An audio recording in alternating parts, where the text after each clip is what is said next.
Assalamualaikum warahmatullahi wabarakatuh. Sebelumnya perkenalkan, nama saya Ridwan dari Prodi Biologi Saintek Binaran Niri, eh, dengan NIM 18070304.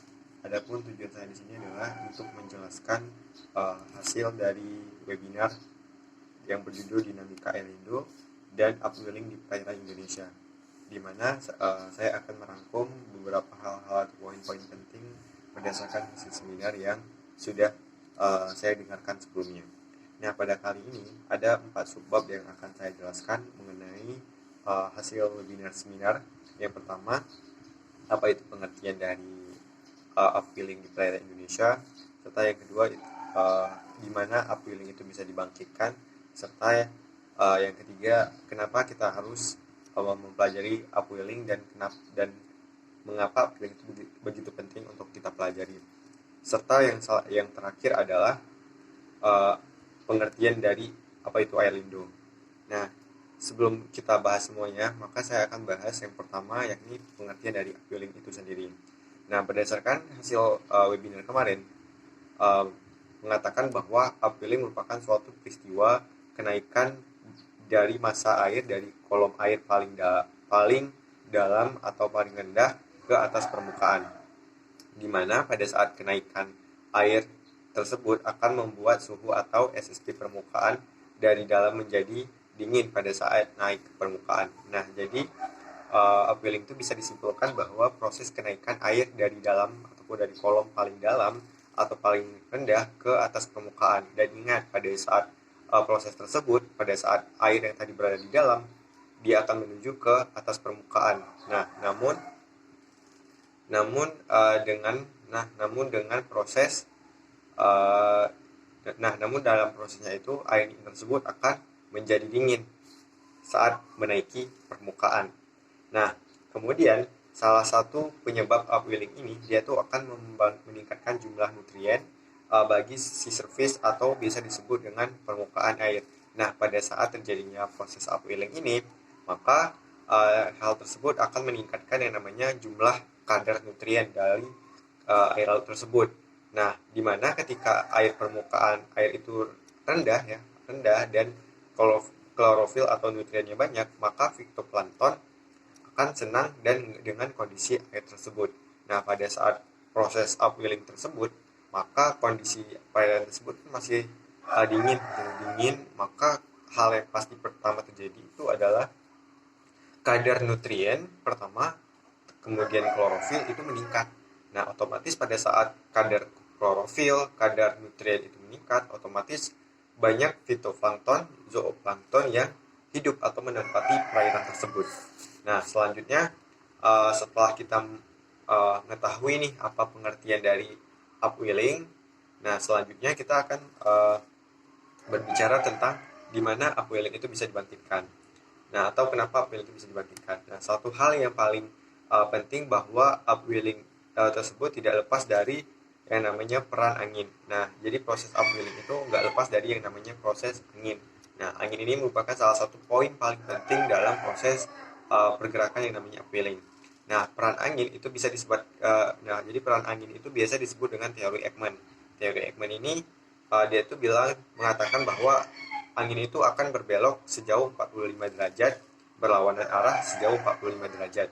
Kemudian setelah itu angin akan berbelok terus-menerus sampai pada satu titik di mana angin itu akan menembus permukaan air atau kedalaman air, yakni sampai pada titik 90 derajat. Nah, teori Ekman ini bilang bahwa angin itu akan terus-menerus berbelok. Nah, dia tuh mengatakan bahwa angin itu berbelok. Nah, berbeloknya gimana? Dia tuh berbelok terus-menerus. Nah, sampai sejauh 45 derajat. Kemudian setelah angin itu berbelok terus-menerus, maka dia tuh akan berusaha untuk menembus permukaan air atau menembus kedalaman air, yakni sampai pada titik sebesar 90 derajat. Nah, jadi teori Ekman ini bilang bahwa uh, angin dari belahan bumi barat maka akan berbelok ke arah perairannya sampai titik 90 derajat. Nah, jadi teori Ekman ini mengatakan bahwa angin itu bergeraknya secara berbelok atau berlawanan arah. Nah, itu pendapat daripada teori Ekman. Nah, selanjutnya ada satu hal yang penting dan hal yang perlu diingat teman-teman, bahwa teori Ekman ini yakni jika di belahan bumi utara, maka angin akan berbelok ke arah kanan sejauh 90 derajat. Nah, ingat dari teori Ekman ini bilang bahwa uh, jika di belahan bumi utara, maka angin akan berbelok ke arah kanan itu sebesar 90 derajat. Sedangkan ke belahan bumi selatan, maka dia akan berbelok ke arah kiri sebesar 90 derajat juga. Namun akan berbelok ke arah kiri. Nah, di mana pada teori Ekman atau angin ini, teman-teman, angin akan menghembus perairan di mana angin akan mengalami perbelokan. Nah, itu menurut teori Ekman gitu. Selanjutnya, setelah kita mengetahui kayak pengertian dari upwelling, di mana upwelling itu bisa dibangkitkan atau kenapa upwelling itu bisa dibangkitkan. Nah, selanjutnya adalah kenapa upwelling itu begitu penting untuk dilaksanakan atau dilakukan. Nah, satu hal yang paling penting adalah bahwa upwelling itu merupakan suatu proses penyuburan alami yang terjadi di laut. Nah, upwelling itu merupakan salah satu proses penyuburan alami di laut, bukan di daratan, melainkan di lautan. Nah, kenapa? Hal itu dikarenakan proses upwelling ini memiliki dampak yang cukup besar bagi lingkungan kelautan, bagi lingkungan di perairan, khususnya di kelautan. Bagi lingkungan, seperti meningkatkan nutrisi di permukaan laut, dapat menurunkan suhu laut. Nah, di mana apabila proses itu terjadi, maka keuntungannya adalah banyak terdapat fitoplankton dan pada area tersebut. Nah, jadi manfaat dari upwelling ini cukup banyak, teman-teman. Selain dia menyuburkan lautan, dia itu juga memberikan nutrisi, dia itu juga bisa meningkatkan suhu kelautan yang tadinya panas bisa ditingkatkan menjadi dingin. Otomatis pada saat itu terjadi, maka yang seperti yang sudah saya jelaskan tadi, maka banyak fitoplankton dan zooplankton yang masuk ke area-area upwelling tersebut. Nah, otomatis saat fitoplankton dan zooplankton banyak, hal yang mungkin terjadi adalah banyak terdapat ikan-ikan pada perairan tersebut. Nah, pada saat ikan-ikan perairan tersebut, maka banyak para nelayan-nelayan yang mencari nafkah atau mencari ikan di perairan tersebut karena melihat kondisi upwelling tersebut menyimpan banyak sekali ikan, maka itu merupakan langkah ataupun lokasi strategis bagi nelayan untuk mencari ikan. Nah, di sisi lain ini menjadi hal paling penting bagi kita, khususnya adalah untuk mempelajari dunia upwelling uh, untuk memudahkan para nelayan, terutama dalam ilmu upwelling tersebut. Nah, selanjutnya teman-teman, selain upwelling juga berpengaruh pada tingkat produktivitas nelayan juga, yang seperti yang saya katakan tadi.